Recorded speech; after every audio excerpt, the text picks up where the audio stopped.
yang Allah datangkan dari langit, membawa batu panas, bihijaratin min sijil, dilemparkan pasukan bergajah itu mati dan busuk bagaikan daun yang busuk dimakan ulat. Nah itu kalau kita lihat daun yang busuk dimakan ulat, hijau, hitam, pekat, coklat, sudah rusak. Nah, begitulah ketika burung ababil itu melemparkan pada saat tahun gajah itu. Rasulullah lahir pada tahun gajah, sehingga Rasulullah berpuasa pada 2 hari, hari Senin dan hari Kamis. Ditanya orang, ya Rasulullah, mengapa kau berpuasa pada hari Senin? Rasulullah menjawab, zaka yaum maulid. Nah, maulid fihi, bahwa hari Senin hari aku dilahirkan, maka saya berpuasa, dan hari Kamis pahala mingguan dilaporkan kepada Allah.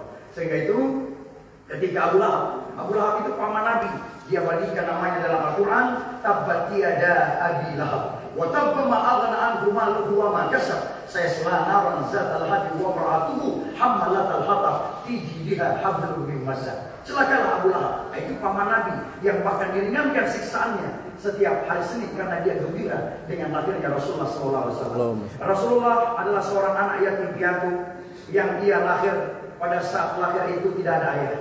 Rasulullah SAW ketika 6 bulan di kantong rahim ibu, meninggal ayahnya Abdullah bin Abdul Muthalib, dan kemudian setelah dia berusia lahir 6 tahun, ketika ibunya Siti Aminah mau ziarah makam, pergi setelah pulang dari ziarah makam ayahnya, meninggal ibunya Siti Aminah. Kenapa? Rasulullah berusia dia sebagai anak yatim piatu yang tidak ada ayah dan tidak ada ibu.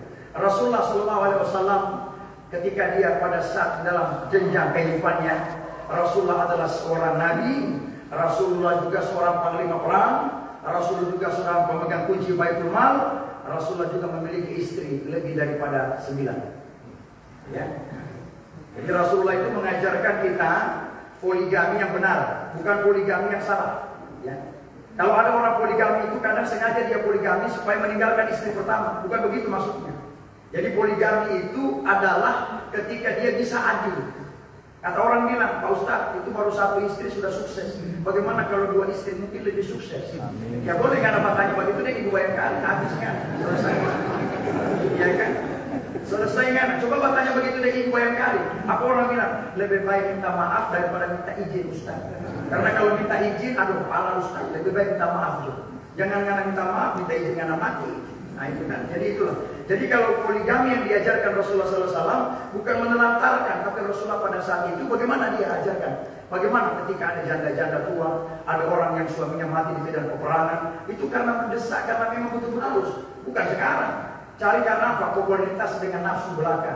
Bagaimana budi yang luar biasa, bagaimana kecantikan istrinya yang dulunya giginya bagus, sekarang sudah ompong, tidak ada lagi. Bukan begitu, tapi cinta yang pertama kalau adil maka bisa, tapi kalau memang tidak adil, maka tentu kita tidak akan bisa berlaku adil. Maka lebih baik satu saja, satu untuk selamanya. Ya, itu berkah.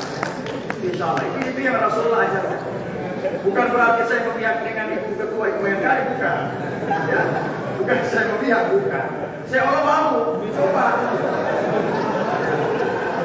Saya baru bilang sama istri saya, kebetulan istri saya ibu mualaf Cina masuk Islam, jadi saya bina terus dalam bagaimana agamanya, bagaimana. Saya pernah coba istri saya, An-nikah sunnah, menikah itu sunnah, 2 3. Rasulullah mengatakan langsung, Allah menjelaskan dalam Al-Quran langsung 2, bukan 1. Tapi apa jawab istri saya, ibu boleh Pak, tapi langkah itu dulu. Saya kira ibu Kapolres Solo begitu Pak. Berarti Pak Kapolres tinggal opsi itu takut, bukan takut, bapak-bapak ini tidak takut, tapi bapak-bapak ini takzim, dia hormati istrinya. Sebagaimana Umar bin Khattab ya. Itu Umar bin Khattab itu singa padang pasir, itu jin itu takut. Dia kalau naik kuda Umar itu kakinya sampai di bawah, sampai di tanah. Itu jin takut. Ketika dimarah istrinya, dia diam saja. Sahabat mengatakan, hai Umar, kau singa padang pasir begitu perkasa kau, mengapa kau tidak melawan istrimu? Apa jawab Umar? Wahai saudara, saya bukan tidak mau melawan istriku, tapi saya hormati dia karena dia yang mengurusi aku dan menjaga anak-anak. Itu luar biasa. Ya. Setuju tidak? Setuju. Hadirin hadirat yang dimuliakan Allah, kita lanjut lagi. Jadi Rasulullah SAW ketika dia usia kecil, ketika sudah yatim piatu yang mengasuh dia adalah Abdul Muthalib, kakeknya. Kakeknya ini adalah seorang bangsawan Arab, orang yang dikenal besar. Ya Rasulullah itu kalau dia kecil, dia tunggu, dia pantun di pangkuannya. Kemudian ketika sana di dinding Ka'bah itu kakinya besar. Kemudian setelah itu Rasulullah dibedah dadanya di usia 4 tahun. Setelah 4 tahun kemudian juga dalam riwayat ketika mau perjalanan Isra Mi'raj. Di usia 7 tahun Rasulullah dibawa pamannya karena meninggal kakinya. Dia diasuh oleh pamannya yang bernama Abu Thalib. Dibawalah dia mau pergi ke negeri Syam. Tapi sebelum sampai ke Syam, Syam itu sekarang disebut dengan Syria. Ketika Syam itu belum sampai, singgah dulu di kota Basrah. Basrah itu bertemu dengan pendeta yang bernama Bakhir. Pendeta ini memanggil rombongan ini istirahat dulu sebentar di Selasa Pendopo. Itu ada pendopo begitu, kemudian ada seperti bagasi sedikit. Itu semua rombongan istirahat di situ. Tapi satu yang tidak masuk, yaitu Muhammad di atas untanya. Kemudian dia lihat ini kenapa anak tidak masuk ke dalam. Dia lihat ini anak ada di atas unta itu, kemudian ada awan di atas kepalanya. Nah kemudian pendeta ini yang bernama Bakhira ini penasaran. Ini awan kok ada di atas kepala anak ini. Coba suruh masuk dia di dalam selasar garasi itu. Dia masuk, ini pendeta keluar. Dia lihat itu awan pasti ada yang mengikuti. Di mana dia ada, awan itu ada. Di mana dia sorok, awan itu ada terus. Nah disitulah pendeta itu dalam riwayat mengatakan, ini anak kalaulah dia besar, ada tanda kenabian pada diri anak ini. Akhirnya dia mengatakan kepada pamannya, wahai Abu Thalib, kau bawa segera kembali ke kota Mekah, kau pernah kami, bawa kembali, jangan kau bawa ke negeri Syam. Karena kalau sampai dia tahu ada tanda kenabian, dia akan mati di bumi sana. Maka kau bawa pulang.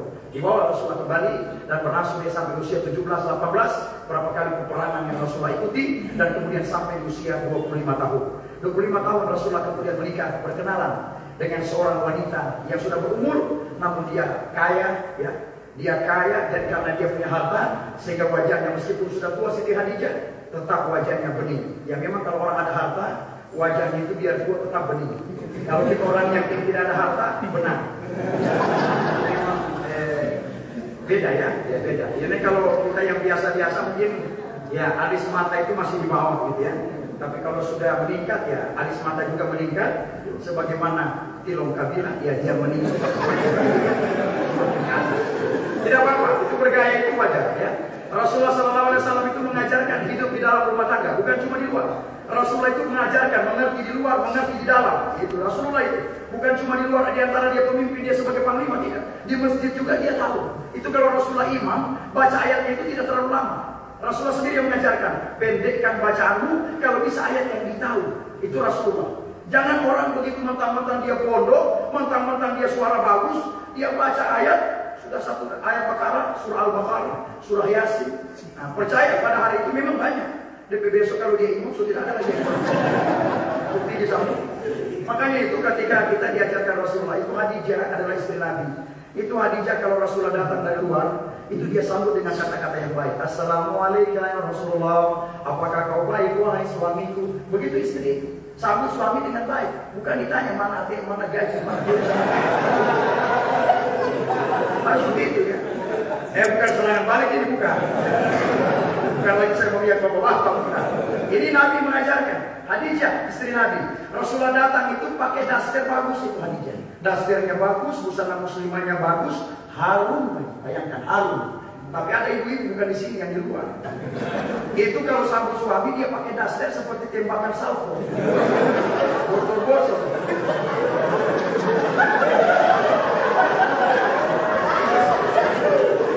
Yang lebih parah bukan cuma bocor lagi, bau asap lagi. Kalau bau asap masih mendingan, yang lebih parah apa? Polosi. Tapi saya kalau pulang rumah ibu istri saya itu kalau masak, memang dia masak rajin.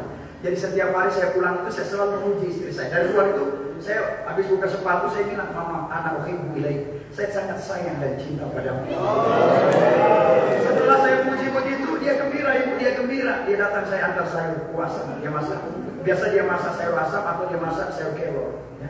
Kalau itu suka sayur kelor, kalau marah dia kasih, papa coba rasa sayur buatan mama. Saya rasa sayurnya tidak mau banyak-banyak, ibu sedikit saja. Saya katakan, Masya Allah, anak sayur paling enak di seluruh dunia.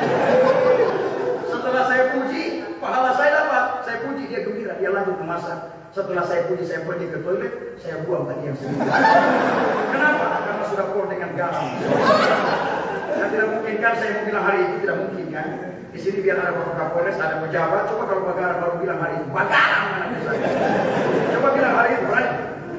Berani bilang hari itu tidak ada. Kalau berani saya yakin 2 hari 2 malam, Pak itu tidur di luar. Nah di sini Disinilah Rasulullah mengajarkan kita di dalam step by step. Dalam perjalanan itu Rasulullah mengajar. Rasulullah begitu bijaksana. Akhirnya pada saat Rasulullah 7 tahun, 25 tahun, dia menikah dengan istrinya Siti Khadijah. Selesai itu sampailah dia mencapai 30 tahun, 41 tahun, Rasulullah menerima wahyu pertama sebagai seorang nabi. Disitulah Rasulullah lagi menyendiri di gua yang bernama Gua Hira. Datang malaikat yang memiliki 2 sayap yang bernama malaikat Jibril. Dipeluklah Rasulullah, Iqra. Rasulullah mengatakan, ma makna biqari, apa yang saya baca. Iqra, ma makna biqari, saya tidak bisa baca ini wahai makhluk yang memiliki sayap dari mana, saya tidak mengenalmu. Iqra, ma makna biqari, apa yang saya baca. Iqra bismi rabbikal ladzi khalaq, khalaqal insana min 'alaq, Iqra wa rabbukal akramul ladzi 'allama bil qalam. 5 ayat surat Al-Alaq. Selesai Rasulullah turun bertemu dengan Khadijah, dia mengatakan, ya Khadijah, zamiluni ya Khadijah, selimuti saya takut baru bertemu makhluk yang memiliki sayap begitu besar, saya tidak mengenal dia. Dikisahkan bahwa makhluk itu pernah datang sebelum nabi-nabi sebelum yang lalu, sebelum Rasulullah, bahwa itu adalah malaikat Jibril. Akhirnya selesai Rasulullah SAW kemudian dalam pertempuran, beberapa kali Rasulullah bertempuran memenangkan di antara perang Tabuk, perang Khandaq, kemudian perang Badar.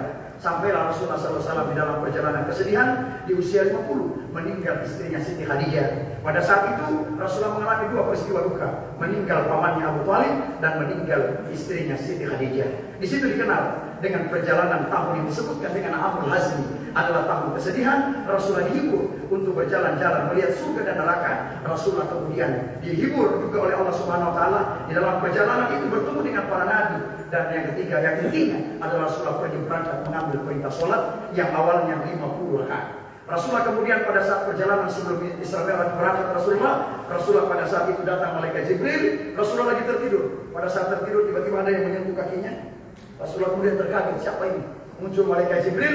Sudah ada makhluk di situ, hewan yang bernama buraq, yang berwarna abyad putih, yang berukuran tawil, memiliki 2 kaki di depan dan 2 kaki di belakang. Rasulullah mengatakan, saya menunggangi buraq itu bagaikan menunggangi seekor kuda yang saya menggenggam talinya, dan saya naik di atas pelananya, dan saya terbang bersama malaikat Jibril melebihi kecepatan cahaya. Sehingga itu pada saat Rasulullah naik di kendaraan buraq itu berukuran tawil, panjang. Dia tidak lebih tinggi dari keledai. Kalau keledai itu di sini dada saya, itu tidak lebih tinggi juga, tidak lebih rendah dari bugat. Bugat itu seperti kambing, keledai. Jadi di sini buraq itu di atas pinggang Nabi. Nabi menunggangi itu, kemudian dia terbang. Kecepatan unta 40 bulan. Hampir 4 bulan lamanya kalau unta. Kalau kuda 20 hari kecepatannya. Tapi Rasulullah melebihi kecepatan cahaya. Dia sampai maksud di Masjidil Aqsa di Palestina. Disitulah Rasulullah mengimami para nabi. Rasulullah Ustaz baru mau berangkat ambil sholat. Kenapa dia imam di situ? Apakah Nabi dulu sholat? Ada. Bagaimana jumlah sholat? Masna. 2 rakaat salat Nabi terdahulu. Sehingga itu Rasulullah selesai itu, Rasulullah kemudian disodorkan 2 bejana, 2 gelas, yang 1 susu, yang 1 minuman keras. Ya Rasulullah, kau pilih 2 air ini. Tidak diajarkan dia apa isinya. Rasulullah tidak ragu-ragu, dia ambil sebelah kanan, dia minum. Malaikat Jibril mengatakan, "Shaddaqta ya Muhammad, laqad asabta al-haq." Pilihanmu sungguh tepat. Benar sekali. Di mana ya Jibril? Mengapa? Untung kanan kau ambil isinya susu, kalau kiri isinya minuman keras, maka umat menjadi umat yang teler semuanya. Itu Rasulullah pilih susu. Sekarang banyak orang yang teler. Apalagi kalau dia pilih alat waktu itu, mungkin semua jadi umat yang teler. Disitulah awalnya Rasulullah diajarkan memilih dan memilah mana yang hak, mana yang batil, mana yang benar, mana yang salah, mana hitam, mana putih, mana madu, mana racun. Sekarang saya tanya, kalau kita disuruh pilih madu atau racun? Madu atau racun? Ibu-ibu madu atau racun? Madu ya. Ibu ada yang bilang madu, yang bilang madu ini saya tanya lagi, mau di madu atau di racun? Paling dia bilang kita racun dulu baru kena madu Pak. Ya kan? Ya. Itulah. Setelah itu Rasulullah terbang sampai langit pertama disambut Nabi Adam, langit yang kedua Nabi Isa, langit yang ketiga Nabi Yusuf, langit yang keempat Nabi Idris, langit yang kelima Nabi Harun, langit yang keenam Nabi Musa, langit yang ketujuh Nabi Ibrahim. Disitulah awal antara adik asuh bertemu dengan kakak asuh, antara junior dengan abangnya, bertemu dengan Nabi Ibrahim, Nabi Adam, semuanya. Wahai siapa kau? Muhammad. Saya sudah ada izin dari Allah. Muhammad, saya Adam yang memakan buah khuldi, terlempar dari surga jatuh ke bumi, bertemu terpisah 200 tahun, bertemu di Jabal Rahmah dengan Siti Hawa. Sayalah Adam. Itulah awal bertemunya pertama kali pada saat perjalanan Isra dan Mi'raj. Disitulah bercerita Nabi Adam. Itu Nabi Adam sebagaimana kisahnya. Lanjut lagi Nabi Isa. Terus Nabi Yusuf, kegantengannya. Bagaimana Nabi Yusuf kalau dia berjalan, itu semua permasalahan teriris itu tangannya. karena kegantengan Nabi Yusuf pada saat itu. Dan kemudian ada permaisuri yang cinta suka Nabi Yusuf, dipaksa. Wah Yusuf, kau setubui saya. Apa kata Nabi Yusuf? Saya tidak mau melakukan itu. Dia lompat, dicakar belakang, ditarik, sobek baju belakang, disidangkan, difitnah dia bahwa Nabi Yusuf ini memperkosa sang permaisuri. Apa katanya? Kalau memang dia salah, tiba-tiba ada bayi yang merah, tidak tahu apa-apa, tiba-tiba bersuara. Kalau memang sobek Nabi Yusuf di depan, berarti dia memaksa dan memperkosanya. Tapi lihatlah baju Yusuf itu sobek di belakang, berarti dia lari dan dipaksa oleh saudara. Nah itulah jadi sebabnya sehingga keistimewaan diselamatkan juga Nabi Yusuf dia pada saat daripada fitnah-fitnah. Selesai cerita semua sampai langit yang keempat, langit yang kelima Nabi Harun, langit yang keenam Nabi Musa alaihissalam. Nabi Musa bercerita lagi, ya Muhammad, saya Musa. Saya dulu yang dihanyutkan di Sungai Merah, yang kemudian saya disodorkan buah benda oleh Firaun. Pilih roti atau bara api. Kalau seandainya dia pilih roti, maka bayi ini adalah Nabi. Tapi dia pilih bara api. Akhirnya dimakan oleh Nabi Musa. Lidahnya cabai, terbakar. Nabi Musa itu tidak bisa bilang itu Nabi Musa tidak sempurna kalau berkata-kata. Namun ada dua Nabi Musa. Rabbi srahli sadri wa yassir amri wahlul 'uqdatam min lisani yafqahu. Itu doa Nabi Musa. Makanya kalau kita menasihati anak-anak, keluarga, teman, itu baca doa itu, insyaallah disempurnakan lidah kita. Selesai langit yang ketujuh, Nabi Ibrahim lagi bersandar pada dinding Baitul Maqmur. Baitul Maqmur itu apa? Kiblatnya penjuru langit. Setiap hari berpuluh-ribu malaikat yang bertawaf di situ, berputar, datang dan pergi, tidak pernah kembali. Jadi kalau datang ribuan, pergi saja, pulang tidak lagi. Lain lagi malaikat yang datang setiap hari begitu. Jadi kalau kita punya kiblat itu Ka'bah, itu kalau sana itu setiap hari. Ustaz, malaikat ada yang saya kenali, itu hanya separuh untuk menandakan malaikat itu ada. Belum kita tahu ini yang menyorong ini angin, ombak naik searah, dia turun searah, itu ada malaikat semua yang mengatur, menjaga sesuai dengan dimensi yang Allah perintah. Kau jaga di sini, kau jaga di sini, kau awas hari ini, kau jaga di sini, sedikit penjagaan, kau bikin di sini, kau sendiri di sini, kau atur di sini. Jadi ada, jadi sudah diatur itu. Jadi semua sudah lengkap yang Allah siapkan. Akhirnya selesai itu bertemu Allah, menerima perintah sholat sebanyak 50 rakaat. Nah, 50 turun Nabi Musa, nah berapa itu 50? Masih banyak bro, tidak sanggup umat, naik lagi kita kurang lagi 5. Ya ibarat di posisi ya, kalau di posisi belum di ACC ya, Kabar bro meminta selfie ya, belum boleh selfie ini masih ada catatan, kasih propam, Kapolres, nah, baru nanti terakhir kita kurang 5, 40, 35, 40, 30, terus sampai 17 rakaat. Nabi Musa bilang umatku masih berat itu 17 rakaat, naik lagi. Apa kata Nabi? Saya malu, biar saya sudah cukup, saya harus turun menghadap dan kembali kepada hamba-hamba saya semua, kepada umat saya semua. Akhirnya selesai semua, Rasulullah turun, Rasulullah dibawa jalan-jalan ke surga dan neraka. Rasulullah lihat bagaimana surga, mala ainun ra'at, wala uzunun sami'at, wala khatar ala qalbi bashar. Keindahan yang tidak pernah dilihat oleh mata, tidak pernah dibisik telinga, tidak pernah terbesit dalam hati.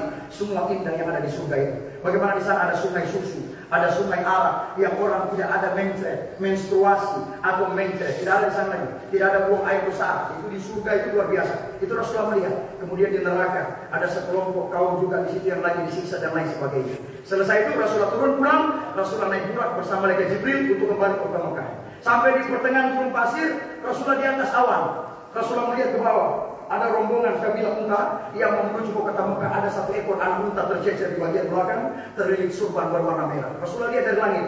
Ini ada anak unta yang tertinggal. Rasulullah teriak dari atas langit, wahai ketua kabilah, perlambat, silakan, ada satu anak unta yang tercecer di bagian belakang. Perlambat. Itu yang ketua rombongan lihat, dari mana suara ini? Ini suara tidak ada orang, tapi ada suara. Dia lihat di belakang, ternyata betul. Ada satu ekor anak unta yang tertinggal di bagian belakang. Diambillah dia sama-sama rombongan. Rasulullah tiba di kota Mekah bertemu dengan Abu Bakar Siddiq radhiyallahu anhu. Rasulullah bercerita, Abu Bakar bertanya, ya Rasulullah, saya mencarimu sekian hari. Dari mana engkau? Belum ada muncul dari tadi, mana saya mencari kemarin tidak ada. Rasulullah mengatakan, saya dari sini ke sini ke sini, saya dibawa oleh Allah seperti perjalanan kepada Allah Subhanahu wa taala. Karena saya sedih duka, saya dihibur. Akhirnya apa kata Abu Bakar? Wahai Rasulullah, dinding ini putih. Kalau kau mengatakan dinding ini hitam, maka saya percaya bahwa dinding ini hitam. Bayangkan, itu Abu Bakar keyakinannya. Nah kalau kita ini ada pada zaman itu, mau jadi siapa kita? Mau jadi umat Abu Jahal atau umatnya Nabi? Belum tentu kita. Bayangkan, itu Abu Bakar mengatakan. Akhirnya setelah itu Rasulullah bertemu lagi dengan Abu Jahal. Abu Jahal ini begini.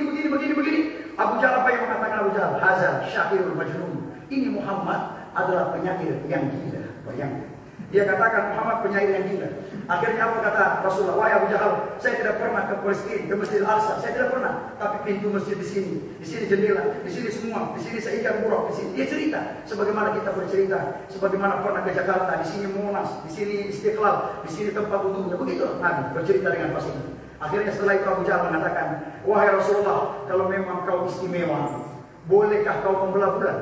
Dia minta itu minta Abu Jahal itu, Rasulullah membelah bulan. Sehingga dijelaskan dalam Al-Quran, ada surah Al-Qamar ayat 1-2, bahwa kami mengira bahwa dunia telah terjadi kiamat, di mana bulan terbelah menjadi dua.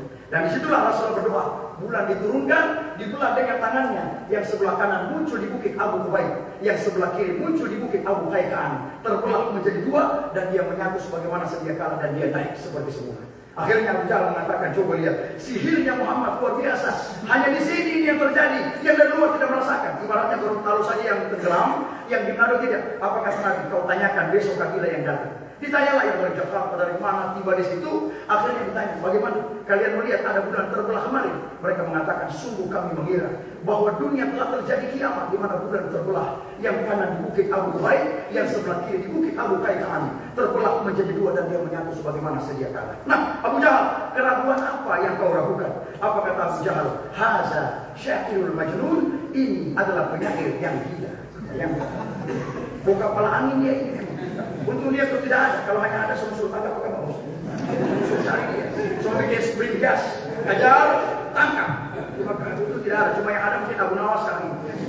Dan Abu Jahal sudah tidak ada. Akhirnya begitu Rasulullah SAW. Jadi Rasulullah kemudian dalam perjalanan itu berapa kali Rasulullah, bahkan Rasulullah itu dia punya ludah bisa menjadi obat. Itu Rasulullah. Pernah Abu Bakar disingkat kalajengking, tangannya bengkak, ucap muka Abu Bakar. Ya Rasulullah, tangan saya sakit. Rasulullah panggil sini, kenapa? Tangan Abu Bakar digigit kalajengking. Rapat sini.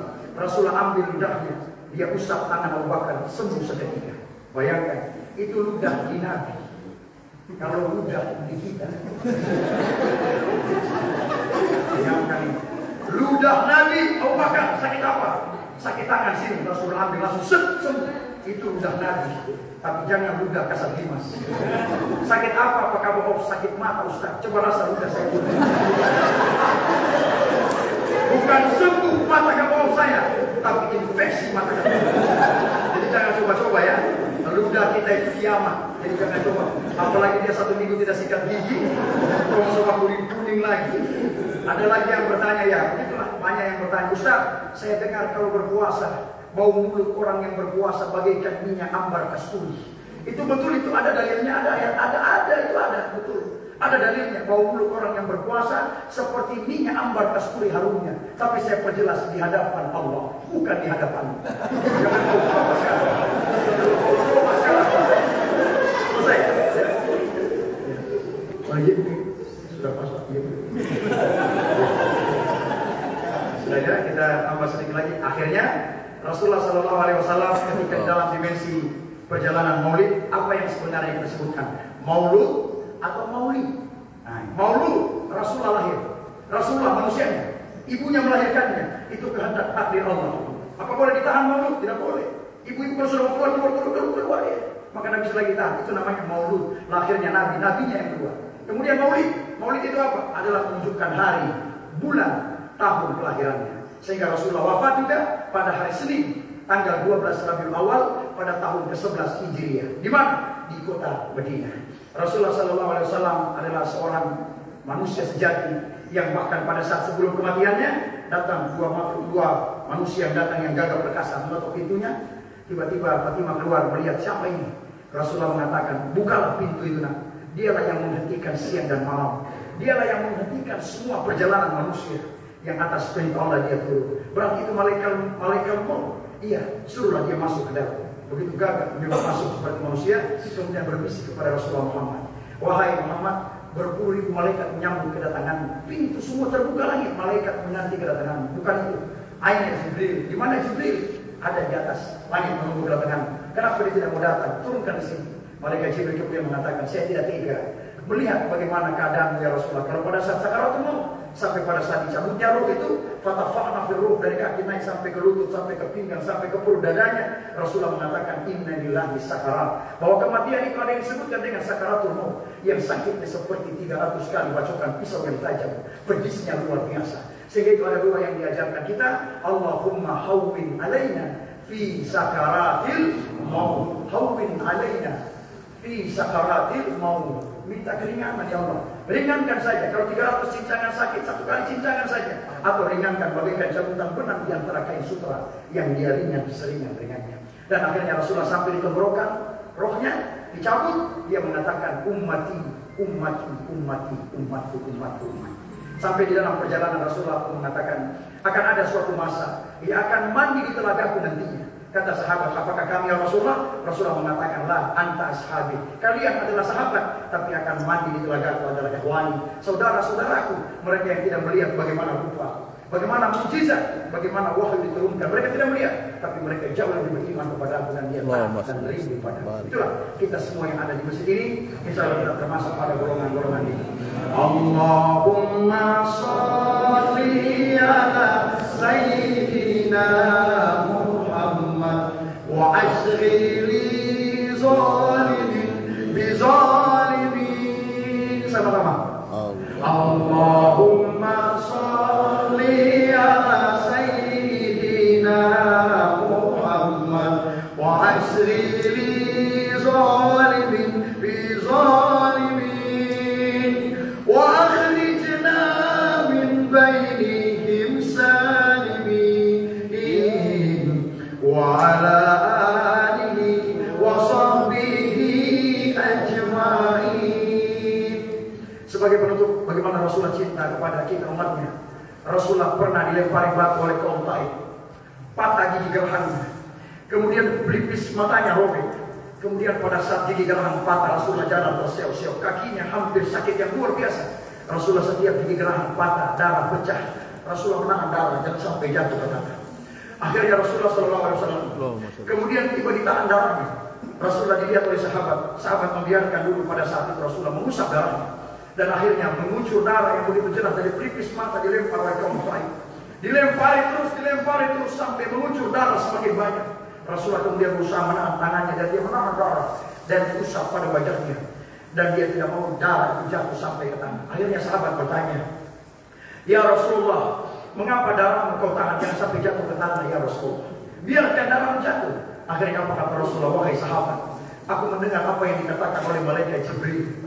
Kalau seandainya darahku jatuh ke tanah, hari ini darah mengalir ke tanah, bagaimana pelipisku pecah, gigi gerahangku patah. Kalau seandainya darahku sampai jatuh ke tanah, maka Allah akan hancurkan pada hari ini mereka semua yang pada saat melempar pada saat itu.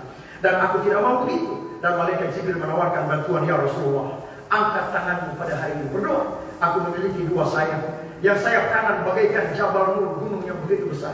Ketika kau berdoa, saya akan angkat, saya timpakan mereka, hancurkan pada saat itu. Sebagaimana kaum Nuh, di mana peristiwa Gomorrah dan Sodoma, saya tenggelamkan pada saat itu, dan sehingga aku angkat sayap, saya berdoa. Apa kata Rasulullah? Innama bistu liutammima makarimal akhlaq. Aku diutus bukan untuk menghancurkan mereka, tapi untuk menyempurnakan akhlak mereka. Aku simpan doaku untuk umatku di yaumil mahsyar nanti. Dan Rasulullah tidak mau mendoakan mereka, dan akhirnya Rasulullah simpan doa itu untuk kita nanti. Dan insya Allah kelak kita nanti akan berkumpul bersama nanti. Amin. Amin. Amin ya rabbal alamin. 3 pesan yang dipetik di dalam momentum Maulid ini, di dalam konteks pesan yang ada ini, yang sebagaimana pesan juga dari Bapak Kapolres Bonegolango kita, untuk terus jaga kekompakan, jaga marwah nama Polres Bonegolango, jaga dimensi kita, di mana kita hadir di tengah-tengah orang banyak, berikan yang terbaik. Pesan itu terus berantai diberikan kepada Bapak Kapolres, Kabop, dan semua para Kabak, para Kasat, para Kasih dan Kapolres jajaran, semua personil kita. Mari kita jaga marwah Polres Bonegolango kita tercinta. Dan Rasulullah di dalam petik Maulid ini adalah 3 makna sosial, makna moral, dan makna persatuan. Sebagaimana tadi kami sampaikan, kesimpulan akhirnya, cintai keluarga besar. Rasulullah sayang pada istrinya, Rasulullah sayang kepada keluarganya, Rasulullah cinta istri sayang pada suaminya. Semua sayang. Insya Allah saya doakan ketika kita di sini, ada keluarganya yang di rumah, ada suaminya di rumah, istrinya di sini, ada istrinya di sini, semua ada. Insya Allah kita semua akan menjadi rumah tangga yang sakinah, mawaddah, dan warahmah. Mari kami dititipkan untuk doa. Mari angkat tangan kita bersama. Aminkan doa yang saya bacakan. Insya Allah bisa diaminkan. Karena yang hadir ini saya menghitung lebih dari 40 orang. Rasulullah bersabda 40 orang saja mengaminkan, maka doa sudah dijawab oleh Allah Subhanahu wa taala. Amin. Bismillahirrahmanirrahim. Allahumma ya Allah ya Rahman ya Rahim ya Aziz ya Ghaffar ya Rabbal Arsyil Azim. Allahumma salli wa sallim ala sayyidina Muhammadin fil awwalin wal akhirin. Amin. Allahumma hamdan syakirin wa hamdan na'imin, hamdan yu'afi ni'amahu wa yukafi mazida. Ya Rabbana lakal hamdu kama yanbaghi li jalali wajhikal karim wal azimi sultanik. Ya Allah, Zat yang Maha Rahman dan Rahim. Amin. Pada pagi ini kami semua berkumpul di masjid ini, di rumah-Mu ya Allah, yang dihadiri oleh semua jajaran di bawah pimpinan langsung oleh Bapak Kapolres Bone Bolango kami tercinta, bersama Ibu semua jajaran Polres Bone Bolango yang hadir bersama Bayangkari. Ya Allah, berikanlah kami keteguhan hati kami ya Allah, berikanlah kami kesehatan ya Allah, berikanlah kami umur yang panjang ya Allah, bahagiakan kami bersama keluarga, istri, anak, suami tercinta ya Allah, dan berikan kami kekuatan di dalam tugas kami, dan jaga kami untuk memberikan yang terbaik kepada bangsa dan negara ini. Ya Allah, Zat yang Maha menatap, tataplah kami semua yang berada di tempat ini ya Allah, agar kami tidak coba-coba berpaling daripada semua yang Kau bagikan, yang Kau berikan ya Allah. Ya Allah, Zat yang Maha mengabulkan, kabulkanlah segala doa dan permohonan kami, ampunilah segala dosa dan kehilafan kami. Rabbana atina fid dunya hasanah wa fil akhirati hasanah wa qina adzabannar. Subhana rabbika rabbil izzati amma yasifun wa salamun alal mursalin walhamdulillahi rabbil alamin. Itu saja apa yang dapat kami sampaikan. Insyaallah ada manfaatnya. Wallahu musta'an, wallahu muwaffiq ila aqwamit thariq. Wassalamualaikum warahmatullahi wabarakatuh.